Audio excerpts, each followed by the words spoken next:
Então, hoje nós vamos falar da tração de canino aberta, que nós vamos fechar, né? Na verdade, foram 3 aulas aí de tracionamento de canino, onde foram 2 protocolo Vista e ontem foi de tracionamento de canino aberta. Bem, então vamos Bem, fechar hoje. Vamos falar, Rodrigo, sim?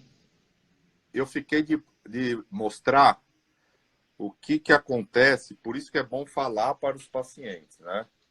O que acontece na técnica vista. Lembra o olho roxo, coral, tudo bem? Então, isso aqui a Coral. gente tem que falar para o paciente que pode acontecer esse edema aqui, ó, na técnica vista, tá? Orro, orro, olho roxo, Essa pode foto tem aparecer. quanto tempo depois da cirurgia? Uma semana, né? Na Uma remoção semana? da sutura. Pode ficar uns 10 dias aí, né? Mas Sim, avisando, não pega o paciente de surpresa, né? Então isso é importante. perfeito. Bem, então vamos falar um pouquinho do vídeo de ontem.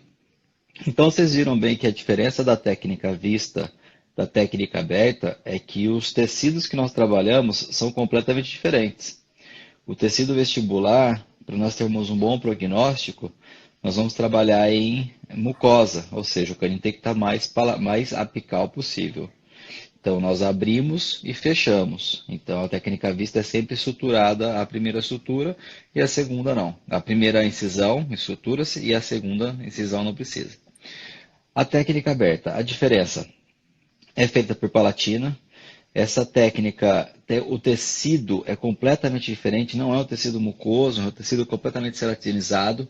Então, é um tecido que, quando nós removemos, ele não causa uma retração gengival como causa para o vestibular, se nós operarmos o paciente na gengiva inserida.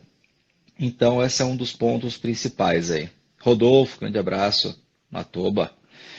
Então, esse é um dos principais pontos entre as duas técnicas. Então, uma você, de preferência, sempre fecha, que é o vista, você tem um prognóstico bom, e a técnica aberta nós deixamos sempre aberto. Uma pergunta que foi feita foi a respeito de se o canino tiver girado, por exemplo, a palatina dele não está, a face palatina do dente não está voltada para a palatina da onde nós estamos operando. Cola-se o botão? Sim, cola-se o botão. Você faz a abertura. A única diferença é que quando você tem a face palatina do dente voltado para a palatina, você tem uma face como se fosse o tamanho da minha mão, fácil de colar. Quando você tem o dente girado, você tem só essa lateral para poder colar. É possível colar? É, só que é mais difícil. Por isso que quando nós temos o dente girado, você tem que ter o dobro de atenção. Sempre com dente palatino para palatino, ou seja, a face palatina do dente para a face palatina da boca, é fácil de operar, é mais tranquilo, você vai abrir, você vai ter acesso total.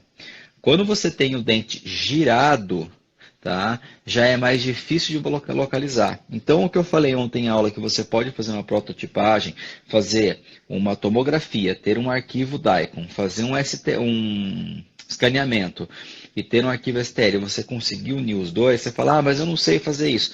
Pede para o laboratório, ele faz para vocês. Tem muitos laboratórios hoje no Brasil que, se você pedir, eles vão mandar para você já um modelo prototipado, já imprimido, pronto. E aí, o que você vai fazer? Você só vai fazer um guia cirúrgico. Guia cirúrgico, muito simples. Se você tem um modelo prototipado, você sabe onde está o canino, você faz uma placa de acetato de 1,5 mm, faz um recorte, você sabe onde está o canino. Então, principalmente para dentro de girovertido, fica mais fácil ainda você fazer esse modelo prototipado, porque você tem uma guia e você tem menos trabalho durante a cirurgia. Isso é que é mais fácil. Então, na verdade, respondendo a pergunta, cola o botão se o canino estiver girado? Cola, tá? Nós vamos colar depois de 45 a 60 dias, ok? Só que tem alguns casos que vai ser mais difícil, tem outros casos que não vai ser mais fácil, ok? Então, é só a dificuldade da cirurgia que vai mudar. Então, só relembrando, tração de canino aberta, nós vamos fazer a cirurgia, expor bem o dente, aguardar de 30 a 60 dias após a remoção do PO, de preferência sempre mais, Quanto mais tempo você deixar, melhor. Lógico, você não vai deixar 6 meses, tá? Quando eu falo mais tempo, são 2 meses. 2 meses é suficiente para começar a colar o botão e fazer o tracionamento. Outra pergunta. A posição do botão vai ser reposicionada à medida que traciona? Sim, por quê? Na hora que você cola o botão, você começa a tracionar ele para distal. Você colou o botão no canino, você vai começar a distalizar. A hora que ele distalizou, aí você vai tirar esse botão, vai colocar para o vestibular, vai fazer movimentos binários, você pode fazer movimentos com alça, você pode colocar, por exemplo, um outro dispositivo no alvéolo, fazer uma tração de vestibular até o alvéolo e manter essa da purpalatina até o dispositivo que você tinha colocado primeiro, porque daí você causa um movimento só de rotação. Então, a colagem do botão é de acordo com a movimentação da posição do dente. Porque às vezes o dente está um pouco mais girado, às vezes ele está menos, às vezes está com a face certinha, a palatina que você só precisa distalizar e depois pôr para a posição. Aí vai depender muito da posição do canino. Mas, 100% dos casos, nós começamos com o botão por palatino para poder verticalizar e depois nós recolamos para trazer ele para a posição do canino. Tá? Então, assim, 100% dos casos não é que nós recolamos, nós colocamos outro acessório, outro botão ou bracket para poder fazer a mecânica, ok? Então, basicamente, em termos de tração de canino, é isso. Ó, até o Frank acabou de entrar aí. O Frank, nós fizemos uma cirurgia ao vivo lá no curso dele. Eu falei para ele que foi uma das cirurgias mais difíceis que eu fiz. Foi uma das mais difíceis. Era um paciente que tinha a quantidade de tecido gengival muito alta, muito, muito alta. Tinha muito osso. Foi uma cirurgia difícil e ele me mandou a foto esses dias aí falando que mostrando que o canino estava quase na boca. Então, assim, vocês verem que mesmo com uma cirurgia difícil, é possível se fazer, é possível se tracionar, tá? Então, é legal porque tá o nosso amigo aí vendo que realmente o que nós estamos falando aqui é o que acontece no dia a dia. Sempre lembre, o canino, quanto mais profundo ele está, ou seja, mais osso tem em cima e mais tecido tem em cima dele, mais tempo vai demorar para você tracionar. Então você vai falar assim, tem casos que 6 meses o canino já está praticamente na posição. O meu caso demorou 2 anos. Tá, depende da posição inicial do dente. Se o dente está muito profundo, demora mais. Se o dente está mais próximo do vestibular, da palatina, sem osso, mais fácil. Diagnóstico simples e rápido. Se você consegue palpar e sentir o abaulamento, quer dizer que tem menos osso e é mais fácil ele chegar. Se você apalpa e você não vê absolutamente nada, esse canino é o canino que vai demorar mais para poder tracionar, ok? Então, basicamente, acho que em termos de canino é isso. Não tem segredo, tá? Eu acho que o mais difícil da cirurgia palatina, para quem nunca fez, ou quem está vendo pela primeira vez, ou quem está acompanhando, é o sangramento. Tá? É uma região que sangra muito, tem muita vascularização. Uma dica, o paciente, quanto mais alto for o paciente, mais forte, mais estrutura ele tem de tecido, você vai perceber que esse paciente vai sangrar mais. Por quê? Quando você tem um paciente com esse tipo de estrutura, você tem os vasos, eles são maiores. Então você tem umas artérias maiores, mais volumosas. Então você vai ter mais sangramento. E esse tipo de sangramento, como que a gente controla durante a cirurgia? De duas formas. Ou com anestesia, tá? Ou com bisturi elétrico. Isso eu não falei durante a aula, porque eu deixei para falar durante a live. Por que o bisturi elétrico? O bisturi elétrico ele consegue cauterizar. Então, hoje, para fazer tração de canino aberta, eu sempre preconizo fazer com um bisturi elétrico na mão. Por quê? Porque a hora que você finaliza a cirurgia, é muito fácil. Você só vai cauterizando ao redor para parar o sangramento. E aí você põe esse método cirúrgico muito tranquilo, sem problema nenhum, tá? Obrigado, Rodrigo, Frank. vamos lá. Isso que você falou é muito tranquilo para você, passou a ser tranquilo para mim, mas para quem vai fazer pela primeira vez, pode pegar o ramo da artéria palatina maior e ela sangra, não é um sangramento. Quem já viu, pensa que isso aqui é uma mangueira saindo água.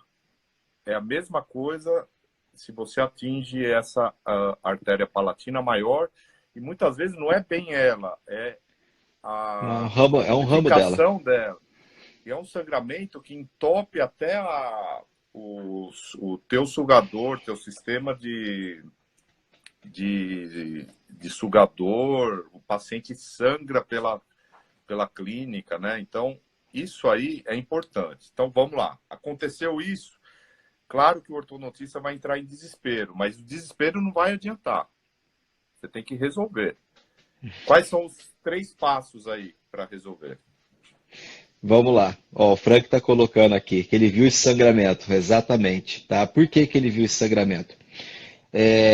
Eu não me lembro a altura, mas eu me lembro do dia da cirurgia lá no Frank. O Frank deve ter 1,90 e muitos. O irmão dele tem também 2 metros. E o paciente tem 2 metros. Eu tenho 1,80 e pouco, eu me senti baixinho perto deles. Por que eu estou falando isso? Esse paciente ele era muito alto, ele era muito forte. E esse paciente ele tinha vasos muito calibrosos.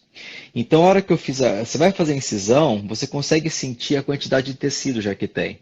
Na primeira incisão, inclusive nesse paciente, ele já tinha em torno assim de 6 milímetros de tecido, de altura. Então, assim, era muito tecido. E você imagina, se você tem um paciente com pouco tecido, com 1 milímetro de tecido, 1,5 milímetros, para poder vascularizar aquela área, você vai ter o quê? Artérias muito pequenas. Então você não tem um fluxo sanguíneo muito grande. Quando você tem um aumento desse tecido, você tem que aumentar a artéria, porque você tem que ter mais irrigação. Então, quando você tem uma quantidade maior de tecido, você tem as artérias realmente mais calibrosas. E quando você tem essas mais calibrosas, elas vão sangrar mais. O que que acontece? Aí quando você vai fazer uma cirurgia dessa, você pega um ramo que tem uma artéria mais calibrosa, ela vai ter uma pressão sanguínea maior, ela vai jorrar mais sangue. Como que a gente vai fazer para estancar isso? Aí o bisturi elétrico dificilmente ele vai conseguir estancar. Você vai ter na mesa uma pinça, que é uma pinça Kelly, que é uma pinça curva, uma pinça Kelly curva, que você vai pinçar aonde está sangrando. Deixa 5 minutos, tá? Deixou 5 minutos, esse sangramento vai parar completamente, aí sim você pode estancar com um bisturi elétrico. Então essa é uma forma muito fácil de fazer estancar o sangue. Outra coisa que pode te ajudar bastante também, você pode usar um anestésico e você fazer um complemento na anestesia que vai diminuir um pouco o volume de sangue e aí você pode ir lá e pinçar. Então você pode usar as duas coisas ao mesmo tempo. Primeiro o anestésico e depois fazer o pinçamento. Tá? Então são 2 pontos aí que você pode utilizar tranquilamente, tá? Para fazer isso daí. O importante é, independente de como esteja a cirurgia, se a cirurgia está fácil, se a cirurgia está difícil, eu sei que quanto mais difícil vai ficando a cirurgia, você vai ficando mais tenso na hora de operar, tá? O importante é você ter consciência e você ter um bom planejamento do que você está fazendo. Se você fez uma tomografia, se você mediu na tomografia, você sabe a posição que o canino está, essas intercorrências de você ter sangramento, ter que abrir um pouquinho mais, ter que fazer estancamento, isso daí não vai te deixar nervoso. Você vai manter a calma o tempo todo, porque você sabe controlar. O importante é você que está operando saber controlar o momento cirúrgico. Então, está tendo sangramento? Ótimo, eu sei o que fazer. Primeiro eu vou lá, vou anestesiar, depois eu vou pinçar, eu sei que 5 minutos vai parar, depois eu vou usar o bisturi elétrico. Então, se você tiver essa calma na hora da cirurgia, você vê que flui muito bem, tá? Então, porque você está com o planejamento na mão. Sem planejamento, aí fica difícil. Você fala, eu operei o paciente, estou sem atomo. A hora que eu fiz a primeira incisão, começou errado, porque já começou sem atomo. Então você tem que fazer as coisas certas. Tomografia, da tomografia você vai planejar. No planejamento está incluído as medidas, como eu mostrei na aula. Depois que você mediu, você transfere isso para a boca e aí você vai operar. No dia da operação, tem que ter anestésico, tá? Para esse tipo de cirurgia, não dá para fazer com anestésico saindo do consultório no dia a dia de uma restauração. Tem que ser uma mepivacaína ou uma articaína, tá? Com o vaso construtor. Não dá para fazer Rodrigo, sem vaso. vamos lá. Esse detalhe, às vezes a gente fala com natureza, mas o ortodontista não passa por isso. Quais são os anestésicos indicados? Mepivacaína ou articaína com vaso, Por quê? tá? Por quê? Sempre. Porque ele diminui, ele tem um tempo de ação maior e você consegue controlar mais o sangramento. Então, uma das duas, mepivacaína ou articaína. Eu, particularmente, hoje só uso articaína. Eu estou achando um anestésico melhor do que a mepivacaína. Tá? Então, eu tenho utilizado mais a articaína. Então isso é importante, anestésico, ser bom, você tem um OMAP ou articaína. Não tem o bisturi elétrico, não tem problema, você consegue fazer normalmente. O bisturi elétrico vai te dar uma segurança a mais. E não é um equipamento que vai te dar um custo muito alto de aquisição, tá? É diferente de um laser, que custa bem mais caro.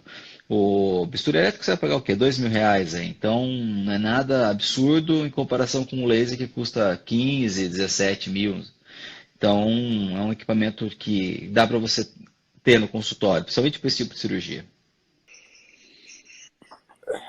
Então, isso aqui é depois de 30 a 40 dias de biomecânica, desculpa, da cirurgia.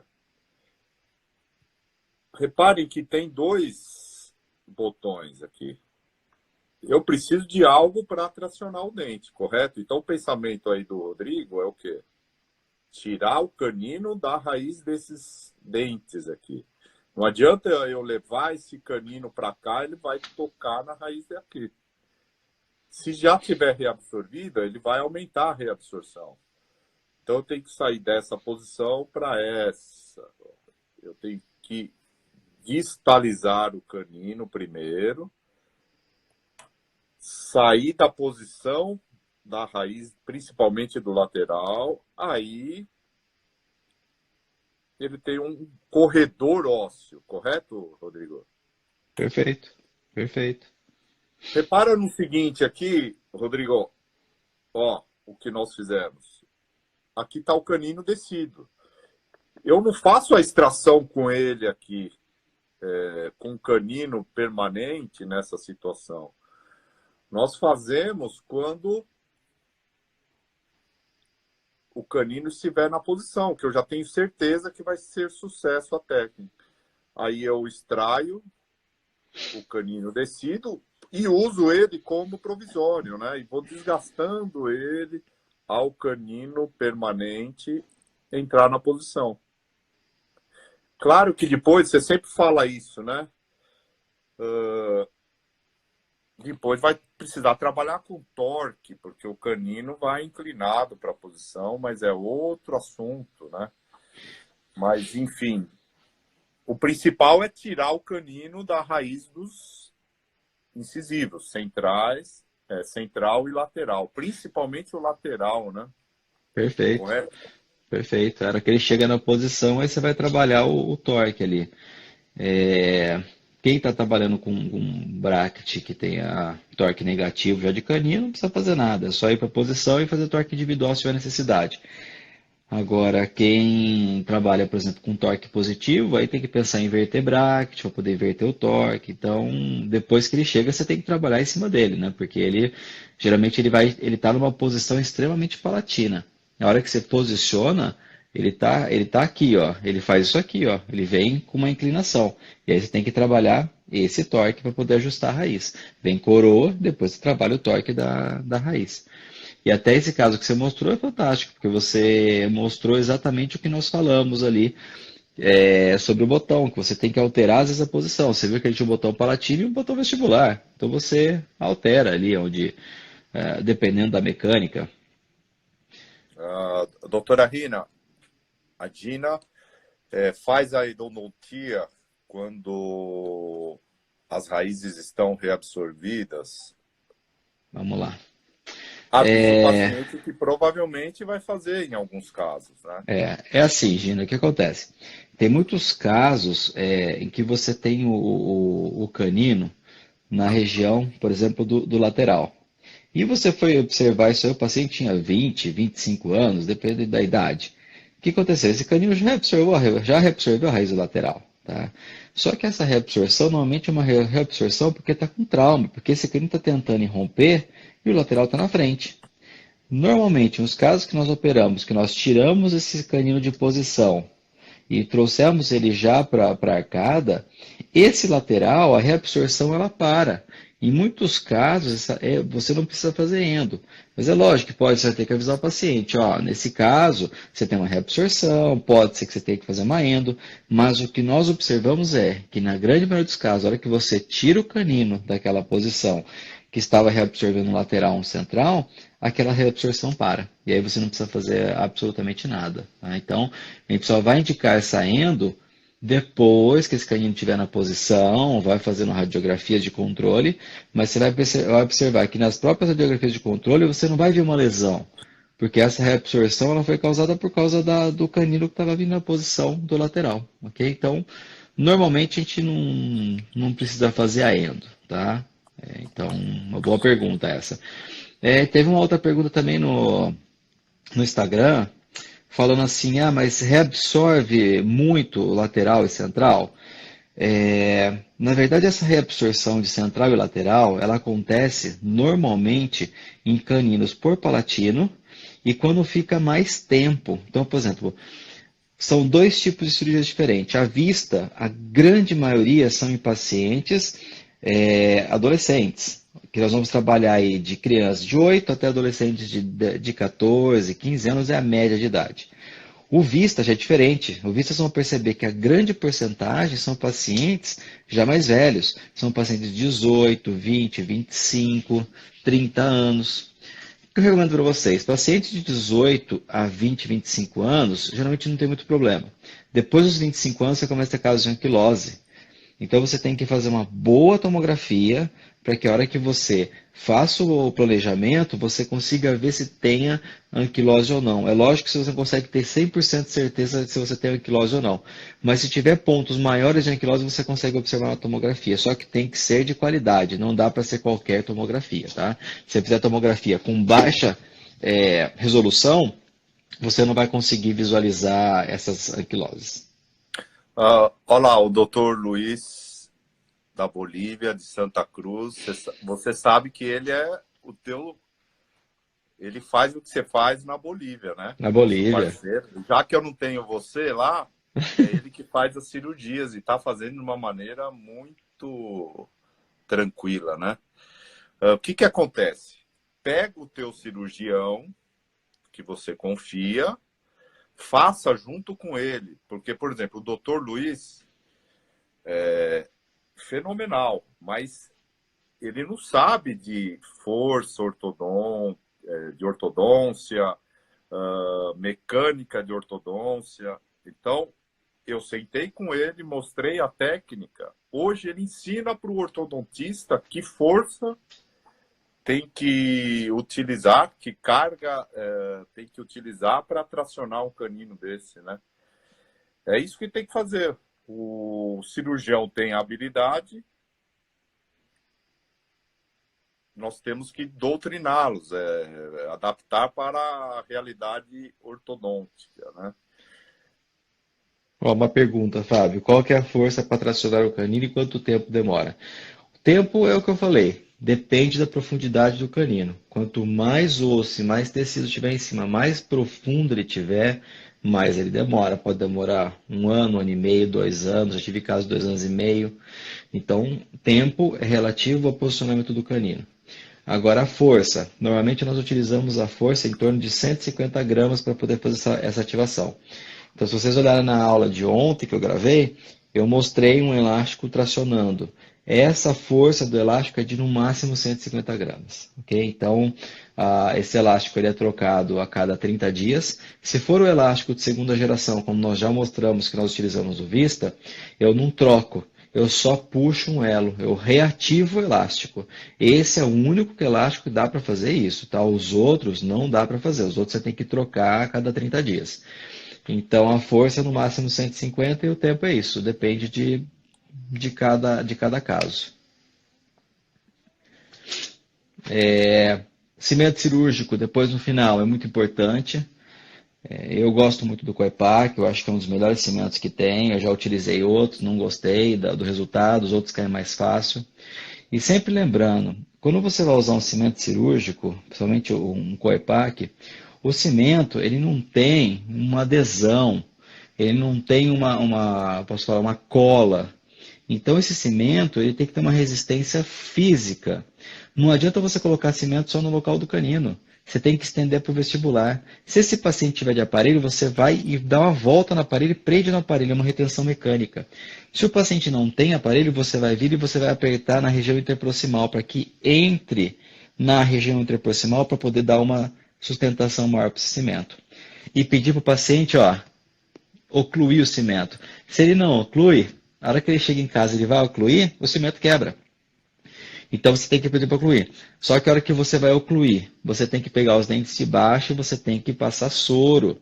Se o dente estiver seco na hora que você termina, na hora que ele morde, sai o cimento inteiro. Então você vai, molha bem o cimento, pode ser com soro, pode ser com anestésico, ou própria saliva do paciente, você consegue só molhar a parte de baixo e pedir para o paciente morder, para poder ficar essa marca da oclusão em cima do cimento. E aí sim você pode mandar o paciente embora. Tá. Rodrigo, e o cimento cirúrgico tem que ficar bem. Não fica bonitinho, né? Não, o cimento cirúrgico tem que ficar, ele fica grande mesmo. E tem que durar pelo menos 5 dias. Você tem que fazer algo para durar 5 dias, 5, 7 dias aí, pelo menos, tá? Acho que em termos de mecânica era isso. A mecânica você pode variar muito. Acho que a mecânica é a parte mais tranquila, porque você pode trabalhar aí de várias formas. Você pode fazer com um dispositivo, você pode fazer hoje com a BIM, que é do professor Edson Pronti. É uma barra que você pode mudar o posicionamento, é fantástico para fazer isso, porque você consegue tracionar ele quase para oclusal, a mesma mecânica que nós fazemos hoje na técnica vista, de colocar sempre o dispositivo abaixo do canino, para que você tenha um movimento de extrusão, distalização e vestibularização. Quando você põe a BIM, hoje você consegue um momento de distalização e extrusão, porque ela fica bem próximo do oclusal. Então é fantástico também para você fazer esse tipo de tracionamento. É um outro recurso aí que vai te ajudar bastante.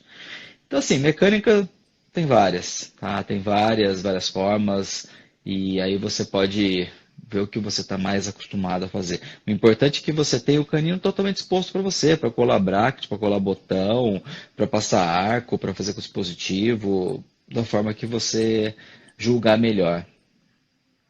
Rodrigo, quem não está habituado tem receio de instalar o dispositivo no palato. O que você fala sobre isso aí? O dispositivo Palato é muito tranquilo. É o mais tranquilo que tem, aí, é o mais simples. Vocês viram lá que a gente trabalha com dispositivo longo, principalmente no palato. Tem que ser aí um dispositivo de pelo menos 12. E Veja bem, amanhã, hein? Veja bem. amanhã, ó, eu falo para vocês, não percam as aulas de hoje e amanhã, porque eu vou estar dando alguns detalhes importantíssimos de dispositivo. Vou estar explicando alguns detalhes para vocês que eu acho que vocês nunca viram em termos de medidas. Mas hoje e amanhã são 2 aulas que são imperdíveis. Eu já vou adiantar para vocês. Vai ser sobre IZC. Eu vou falar umas coisas bem diferentes e muito novas. Olá, Slide. Rodrigo. Veja bem, então, me perguntam toda a aula que eu dou. Qual que é o problema de perfurar o palato? Mas veja bem, o MARP, que está tão em evidência, não tem que ser bicortical? Todos esses parafusos que eu mostrei rapidamente no palato, se eu tirar a tomo de todos os acompanhamentos, é igual essa tomo aqui que eu acabei de mostrar. Ó. Vocês estão vendo o parafuso aqui? Olha aqui, pelo menos tem uns 5 milímetros aqui. Então, sem medo, não tem nenhuma complicação, nenhuma infecção. O parafuso fica aí por tempos e tempos, sem nenhum problema. Sim. Ok? Ó, o Frank falou aqui, Não sei se você falou, mas em alguns casos mais complexos pode ser necessário fazer 2 vezes a intervenção, como aconteceu aqui. Sendo a intervenção é bem mais tranquila. Sim, eu falei durante a aula teórica, mas é bom comentário aí, Frank. Quando o canino está muito profundo, tem muito tecido, tá, o que vai acontecer? Esse canino, como eu falei, nós vamos esperar 2 processos: retração cicatricial e irrupção passiva. Então, para você ter esses 2 processos, você tem que ter um tempo para acontecer. Só que às vezes, quando no dente você tem muito tecido e muito osso, a hora que você tira osso e tira tecido, até acontecer esse processo, os rebordos da cirurgia vão tender a fechar, vão tender a coaptar, eles vão buscar esse contato. O que vai acontecer? Quando você marca o paciente com 45 dias, você vai ver que está quase fechado. Você vai falar, nossa, perdi toda a cirurgia. Você fala, não, você não perdeu a cirurgia. Por quê? Esse dente ele teve uma retração cicatricial e ele teve uma erupção passiva. Só que tinha tanto tecido em cima que esse tecido começou a coaptar novamente. Aí o que você vai fazer? Você vai fazer um retoque na cirurgia. Você nada mais do que você vai tirar mais tecido para ter mais retração cicatricial. Quem já viu cirurgia periodontal, quem faz cirurgia periodontal, não sei se alguém aqui que está assistindo faz, ou já viu uma cirurgia periodontal, por exemplo, do enxerto. Normalmente, quando se faz um enxerto, você fala para o paciente, pode ser que tenha um retoque. Por quê? Por mais que você enxerte, você pode ter uma retração dessa gengiva ainda. E tenha que fazer um complemento. Então, o retoque é normal, principalmente nesse tipo de cirurgia. Às vezes você faz a cirurgia e depois de 45 dias, você tem que fazer um retoque. Só que esse retoque é muito mais simples, que você vai se anestesiar e você vai tirar o tecido ao redor. Se você tiver um bisturi elétrico, é só você cauterizar a região ao redor, está resolvido. Aí você aguarda mais 30 dias, não precisa aguardar 45, porque daí você já está fazendo só um retoque. E aí você coloca o botão e começa a fazer o tensionamento. Obrigado, Frank. Perfeita a sua colocação. Ô, Rodrigo, outra questão aqui, ó. Olha o cimento cirúrgico. Explica para nós, pro A oclusão. que parece uma placa uma placa, né? Ó, interdigitação dos dentes inferiores. Então não fica bonito. Explica para o paciente, principalmente se for adulto, que ele não vai para. Ele tem que descansar. Não precisa trabalhar. Não tem como trabalhar com um negócio assim, ó. Perfeito. Né? Perfeito. E como que faz esse. Você gosta do. Nós usamos o Coepac, né? Sim. Como que você faz para ele não grudar no guante, na luva? Você tem 2 formas. Ou você molha a mão no soro e você vai fazer a aplicação, ou a hora que você vai colocar, você pode molhar na própria saliva do paciente. O importante na hora de espatular, eu gosto de trabalhar com o cimento na hora que ele está começando a perder o brilho.